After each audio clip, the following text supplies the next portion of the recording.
আসসালামু আলাইকুম প্রিয় কৃষক ভাইরা, আপনারা কেমন আছেন?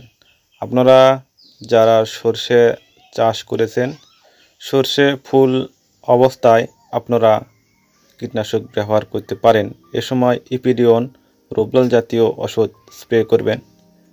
আর ফুল ঝরে যাওয়ার সময় দ্বিতীয়বার রোবলাল দিবেন।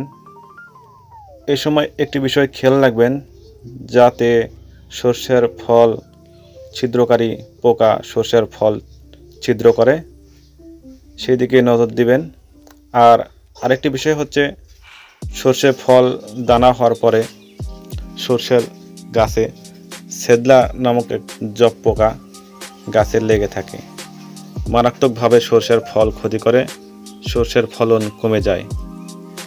তাই এই বিষয়ে আপনারা নজর দিবেন, যাতে ছেদলা পোকা না লাগে এবং ফল ছিদ্রকারী পোকা আক্রমণ যাতে না করে। এ সময় বাজার থেকে কীটনাশক নিয়ে এসে জমিতে স্প্রে করবেন। আর সরষে পরিপক্ক হলে আপনারা সেটা তুলে বাজারজাত করবেন। আসসালামু আলাইকুম, আপনারা সবাই ভালো থাকেন।